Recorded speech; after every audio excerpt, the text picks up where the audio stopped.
Everybody, this is Dream, and today we have a 11 game slate that starts at 1 p.m. We're probably gonna have some weather issues on this slate, so do stay tuned to Twitter and Kevin Roth to ensure that you get the information on those. It's a little bit too early to tell since it's still early AM. So before I get started, though, can you guys smash that like and subscribe button? It really does help the channel a lot. All these games are 1 o'clock to 4 o'clock, so do keep that in mind as well. So we're going to get started in our pitchers, and we'll start with Kevin Gausman for Toronto. He's got a great matchup here against Detroit. He's not been good the last few games, but he's has a high floor, and this matchup is just too juicy to ignore against Detroit. I really like his upside here. James Paxton has been very well this season. In 9 starts, he's had 7 games over 20 fantasy points. His price is a little bit high, but he does look like a great option on the slate, and he draws a good situation here against Oakland as well. Then we'll look at Mitch Keller for Pittsburgh against Arizona. He's been decent throughout the season. He has a few floor games recently, but he should be able to get in the 18 to 22 fantasy point range here, and I like his upside. I didn't really like too many Arizona bats when I was going through the batters, so I think he's a good spot. Some value plays here. Tyler Wells for Baltimore draws some good options today, as he has some good games lately, and he's also been getting lots of wins. This matchup also gives him some upside. Minnesota is a high strikeout team, and he has some potential to do well today. Ranger Suarez for Philadelphia is also in play for Philly against Miami. He's had 4 good games, 4 bad ones, and 2 okay games throughout his 10 starts this season. He is capable of a good game here in a decent matchup, but he is somewhat risky. And then my Hail Mary call is going to be Williams for Cleveland here. I can't get the thing to work. I'm not sure why. Oh, there it is. Gavin Williams here for Cleveland against Kansas City. He's had 3 starts, only one of the games where he was really good in, but in that game he was against Cleveland, and you can see he's had 8.6, 26, and 4.9 in his 3 starts. Kansas City has been playing very terrible, and this may lead to them having another bad game, and so that does give him some utility, but he's very high risk, high reward in this situation. Moving into our catchers here, we're going to start with William Contreras for Milwaukee, as he's pretty fairly priced. He's got great metrics. He's also averaging 9 fantasy points per game over 10 games, and he's also got really good home run upside. He's hit the ball really well lately as well, has a 323 average. We're also going to look at Wilson Contreras for St. Louis, virtually the same price. He's very similar in metrics as well, and he's also hit the ball extremely well recently. He's just in a slightly weaker pitcher situation than Milwaukee's Contreras is. So I think both of them are in play today. But William is slightly better, and so he is the core play, but you wouldn't feel bad with either one. And then Connor Wong is also available potentially for Boston. Now, I did lay a goose egg yesterday, but he does draw the home run upside, and he is a boomer bust play as a result, but he does draw some good metrics here in this matchup against Oakland. Then we'll look at also considering Adley Rutschman, Jonah Heim, JT Realmuto, and Manny Pena at this position. Moving to first base, we'll start with Vlad Guerrero Jr. for Toronto. He's been pretty good recently, as he's finally got out of a slump. He's also got really nice home run upside, and he's hitting the ball better than he was. He had 2 home runs the last 10 games, and he's averaging 9 fantasy points a game. For some value plays, Lamont Wade Jr. is in play for San Francisco. Now, he is somewhat risky, as he's been kind of inconsistent lately, and he hasn't had many good games recently, and no home runs either. But he does draw good metrics here, and I think he has home run potential. Justin Turner is also in play for Boston. I really do like a Boston stack again today. They were solid yesterday, and they look like they're going to have a string of good games here against Oakland. He's also been hitting the ball really well with 4 straight 2-hit games, and he has home run upside, so he's a very good option on the slate. Also, Josh Naylor is in play for Cleveland, as he's a little bit riskier than others, but he does have more home run upside than Turner does. And he's got good metrics here. He's also hitting the ball extremely well with a 366 batting average over the last 10 games. So he draws some really good metrics. You could also consider Nate Lowe and Christian Walker at this position. Moving to second base, we're going to look at Marcus Semien. And I really do like him today, except for the fact he has had a little bit of a rough time recently. But if he can get his batting average back on track and start hitting some home runs again, he'll definitely have some nice upside. It's just getting him back to that point. But this is a good matchup for him to potentially do that. Texas is a very good team to stack, though he's hard to roster today.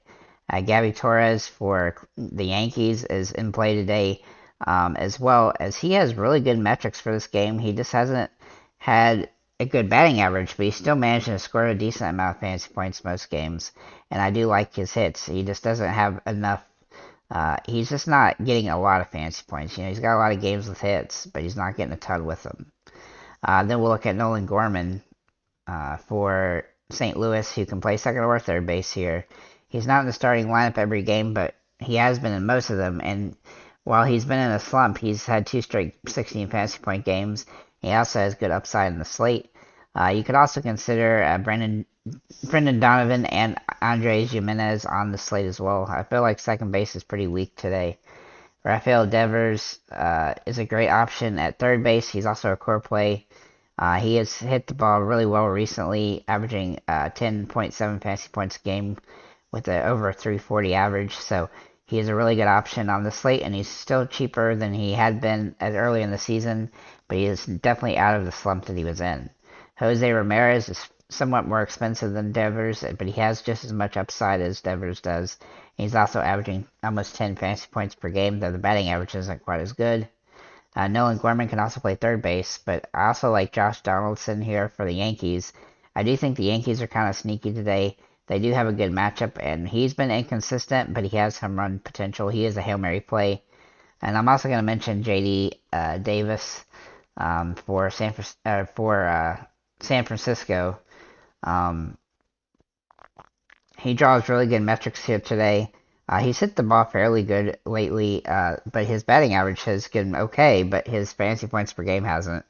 He does need to hit home runs really to pay off here, but his price is also not as cheap as it was. But he's still viable on the slate as a value play, and I think if you don't go with Devers, then he's definitely somebody to consider. Moving to shortstop, we're going to start with Corey Seager, who has been really good lately, averaging a ridiculous 439 average. I really wanted to make him a core play, but it's really hard to make a guy that's $6,400 a core play. But he's hitting the ball extremely well, and he draws great metrics for this game, and Texas is definitely a good team to stack. Trey Turner is also in play for Philly, as he draws good metrics here, though he's been pretty inconsistent lately, but I do like him in a decent matchup. Willie Adames is a great value play on this slate for Milwaukee, as he's starting to hit the ball better. He's averaging around 7 fantasy points per game, but he's had some good home run games, and he's getting walked a lot, and he's not striking out that much. L.A. De La Cruz is very expensive, unfortunately, at $6,000. He makes him very hard to roster, but he's hitting the ball extremely well, and he's had 4 straight games over 12 fantasy points rather, and that gives him some utility here. And then Volpe for the Yankees, also in play today, as he's hit the ball pretty well recently, and that's really led to him having some good fantasy point games. But he does have a lot of tendency to have a lot of zero-score games.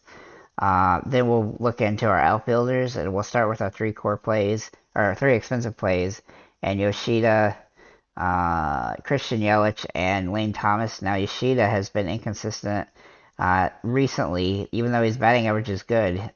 He's down from where he had been, but he has home run potential. He just hadn't had as many of those as we thought he would.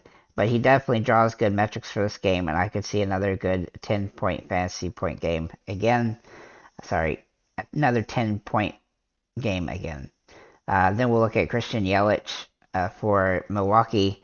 Now, he has really been on a tear recently, averaging a ridiculous 15 fantasy points a game.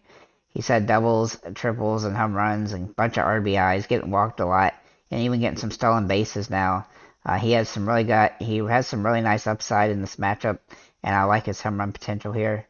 Lane Thomas is also in play for Washington. He's a little bit risky today, but he's hit the ball pretty good lately, and I do like his home run potential in this game.